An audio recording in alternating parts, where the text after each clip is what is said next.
Sobriety Essays number 30.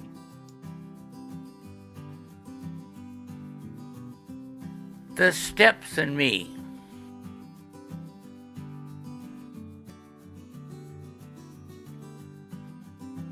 Step 3.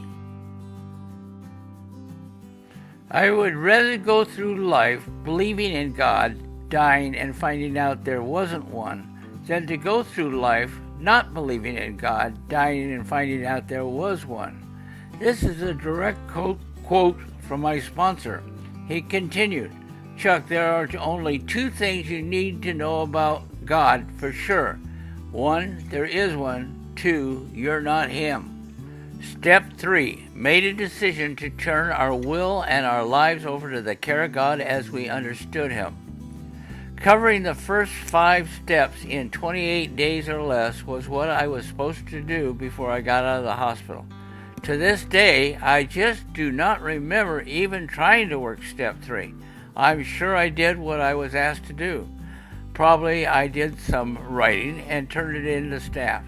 At that point in my life, my mind was filled with self-pity and anger, and I was just doing the best I could not to drink. When that decision was made, I didn't even realize that I had made a decision. It took a few years on the program, and looking back before I understood, the first 2 decisions I made in my 10th and 11th month were in fact working step 3. Coming home from an AA meeting, I remembered it was a Wednesday evening at a beginner's meeting. I had a thought go through my mind, and I firmly believe today that tomorrow is none of my business. Tomorrow was God's business, not mine. I literally quit worrying about tomorrow. That thought, in my opinion, was an attitude change. Tomorrow could be, for me, 5 minutes from now, or 5 hours from now, or 5 days from now.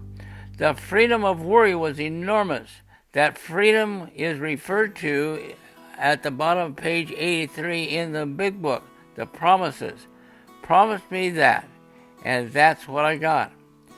2 weeks later, same AA meeting on a Wednesday, I had a second thought go through my mind. I could not fix my marriage. It was either going to work or not work, and it was God's business, not mine.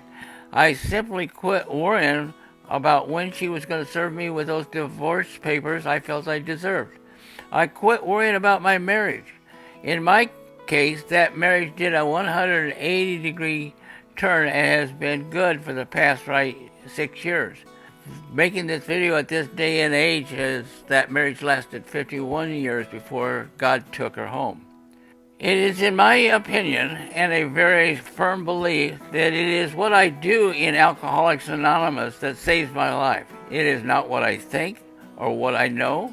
My sponsor still lets me know from time to time that my very best thinking got me drunk. So it is what I do in AA that saves my life. I work the 3rd step every morning of every day when I wake up in the morning with a short prayer I made up just for me.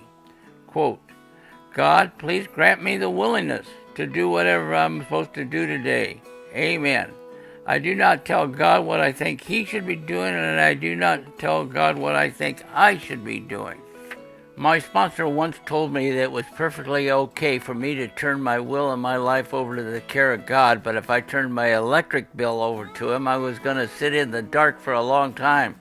If I got a job to do, get up off my dead ass and go do the job. My sponsor told me to even think about getting willing was progress for me. I may not know what it is today that I'm supposed to do. All I ask for is the willingness to do it to the best of my ability. The big book says practice these principles in all of our affairs.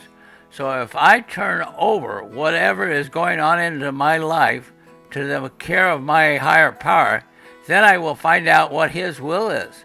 Believe me, it does take practice. If I let God take responsibility for the relationships I have with my wife, my boss, my friends, and I contribute the best I can, then what happens in my life is the way it's supposed to be.